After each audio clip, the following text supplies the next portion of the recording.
Ladies and gents, are you looking for an incomplete AAA game? Are you looking for jumps that never finish? Are you looking for mobs that get stuck in trees? Are you looking for default engine textures used in said AAA game? Are you looking for assets just sprinkled higgledy-piggledy across the landscape? Well, if you are, then the new Kong game might be the game for you. Honestly, it feels like every month we've got a new game to top the charts of worst game of the year, and some of these are even going as far as possibly being worst game of the decade. Sorry Gollum, you've lost the top spot.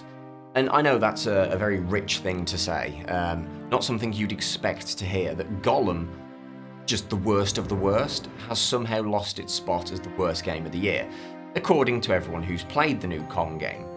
Now, this Kong game, I want to remind everyone before I start critiquing it, that this game costs nearly £30. 30 fully fleshed out, full fat Lizzies. That's how much it costs. And people are expected to pay this for the mess that I am about to show you. Now, the first thing you might be thinking, if you are someone who is frequently watching my videos, you may be thinking, what do you mean default engine textures used in a finished game? Or, well, unfinished game, if we're being honest. Now, to any amateur, anyone who has used the Unreal Engine, and even you, the viewer, may have watched some videos of this game and thought something just looks off, something looks familiar, but I can't put a finger on it. Well, don't worry, because this AAA game is using the default Unreal Engine 4 grass texture. Now, there's nothing illegal about that, but it certainly shows a lack of care. Because when you start to look at it compared to the other textures, it doesn't even match up in resolution, style, or anything.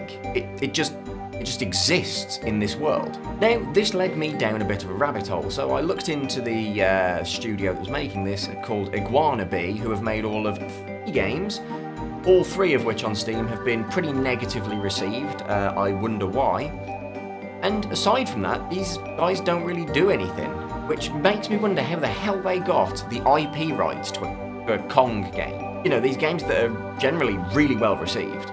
From first impressions of watching the game, it seems completely unbearable. I don't think that I could do more than an hour and a half, 2 hours of this game. And what do I mean by that?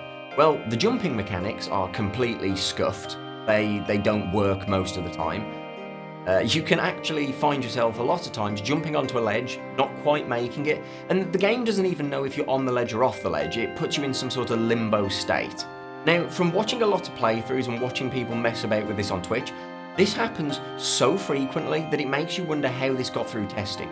Was it even tested?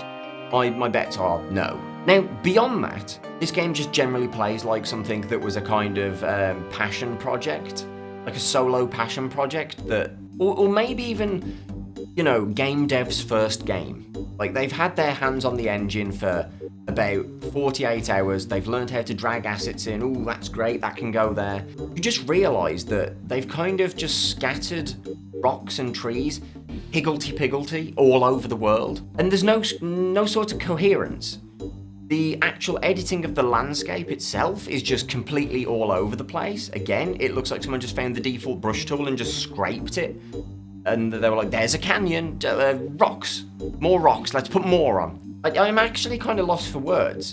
Because once you take all of those issues, including things like mobs just getting stuck in bushes, stuck in trees, and being permanently stuck there, and then you add on top of it the amazing graphics.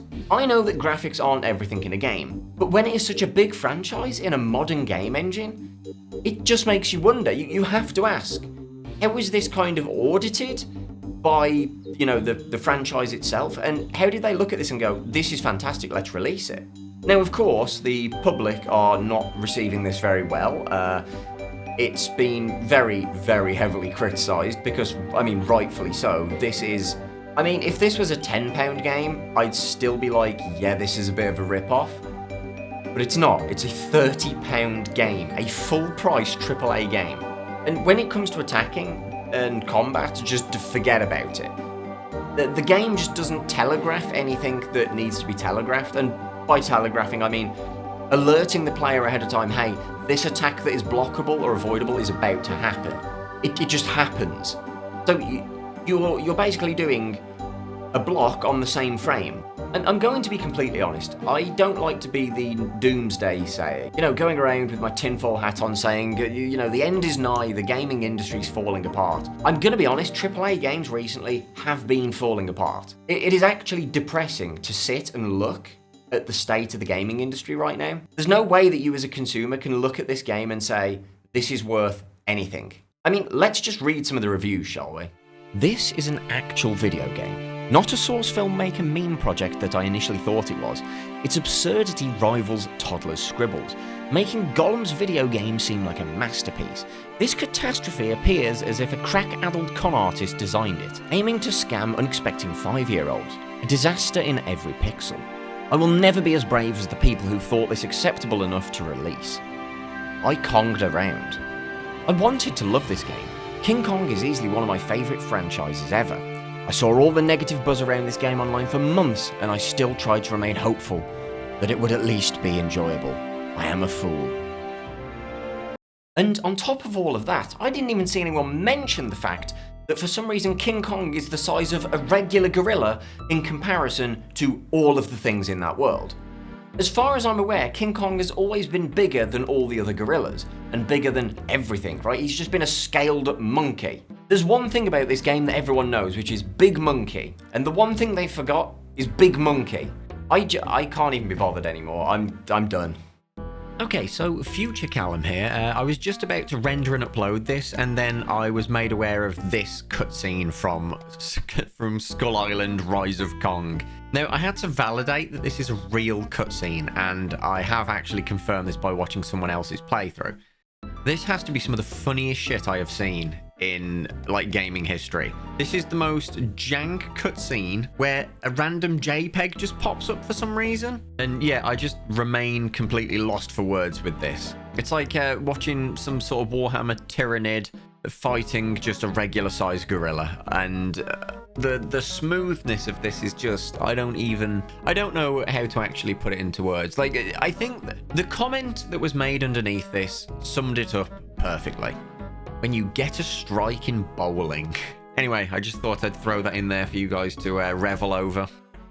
A massive thank you to the patrons. I hope you guys have enjoyed this video, and as always, until next time, take care.